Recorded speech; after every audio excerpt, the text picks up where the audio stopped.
Morning students, today we are going to do part H of back exercise trees our best friends. Okay, in our previous class we have done part F and part G. Now let's start today's class. Today's topic is conjunction. So let's study what is conjunction. Some words such as and, or, but, if, because, although, and unless are used to join words, phrases, or sentences. These are called conjunctions. So what is a conjunction? Conjunction are those words which are used so that we can join. Join means connect any word, phrase or sentence. So conjunction is used to join and words, phrases or sentences. ठीक है? Here you have given a few conjunctions.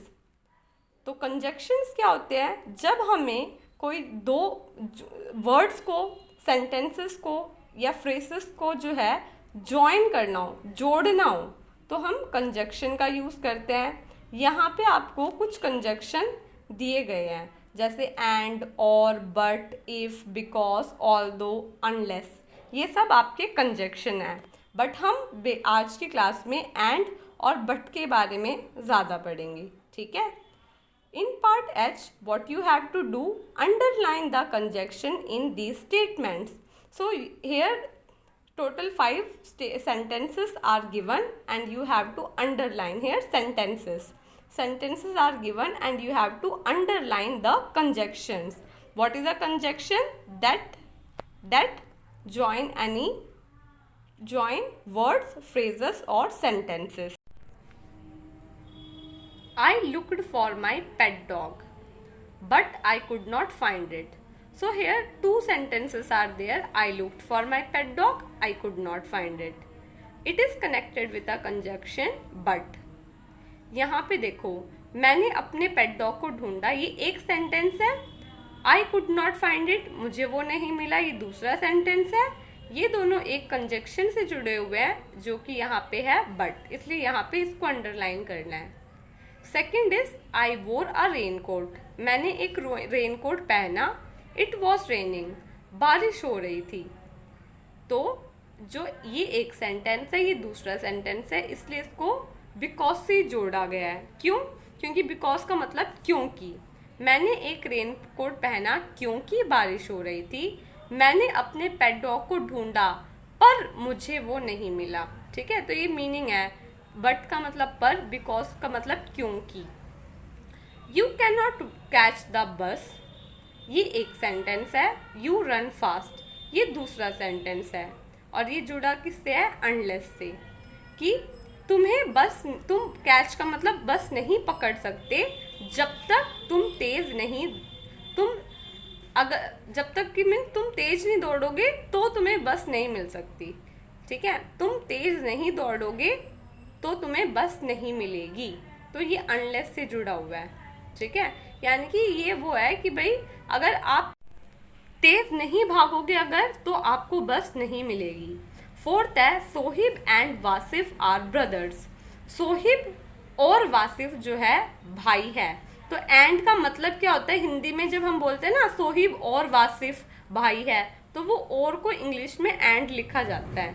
Fifth है would you like to eat an orange और a mango. क्या आप एक orange या mango खाना पसंद करोगे? तो ऑरेंज और मैंगो को ज्वाइन करने के लिए और का यूज किया जाता है. तो ये कंजक्शन है. ठीक है. नेक्स्ट हम जाते हैं पार्ट आई की तरफ. Fill in the blanks using and और but. So here you have to fill and और but. Okay. So let's study the use of and but. Where to use and. And is used to join two statements. So if you want to join two similar statements or two statements, we simply use and. He wrote the letter and his friends posted them. तो ये लिखा हुआ है कि उसने चिट्ठी लिखी और उसके दोस्तों ने उसको पोस्ट कर दिया, ठीक है। तो और जहाँ पे वर्ड में और आता है ना कि भाई वहाँ पे एंड का यूज करते हैं, तो ये एक सेंटेंस है, ही रोट द लेटर, उसने खत लिखा, हिज फ्रेंड्स पोस्टेड दैम, उसके दोस्तों ने उस चिट्ठी को पोस्ट कर दिया। कनेक्ट करने के लिए हम एंड का यूज कर रहे हैं। I went to the shop to buy fruits and vegetables. So here and is use to connect two words fruits and vegetables. मैं दुकान गया ताकि मैं सब फ्रूट्स और वेजिटेबल खरीद सकूं। तो ये फ्रूट्स और वेजिटेबल के लिए को ज्वाइन करने के लिए कंजक्शन एंड का यूज हुआ है, ठीक है। अब हम बात करेंगे but. But is use to show contrast between two statements. So in this two statements are given, but there is a contradiction between the two. That means two statements are different from one another, okay, in some way. For example, I am hungry, मैं भूखा हूँ, but I have nothing to eat, पर मेरे पास खाने को कुछ भी नहीं है। तो मैं भूखा हूँ, ये एक सेंटेंस है, पर भूखा होने के बाद भी मेरे पास खाने को कुछ नहीं है, तो ये अपोजिट हो गया ना, भूखा है पर कुछ खाने को नहीं है। तो यहाँ पे बट का यूज होगा, कंजक्शन है बट। बट का मतलब है पर, मैं भूखा हूँ पर मेरे पास खाने को कुछ नहीं है, okay. So you have to use like this, okay. And conjunction you have to use like this. जैसे बट है, he was in the class but he did not listen to the teacher. So here there are two sentences. First is he was in the class, वो class में है, तो ये पहला sentence है।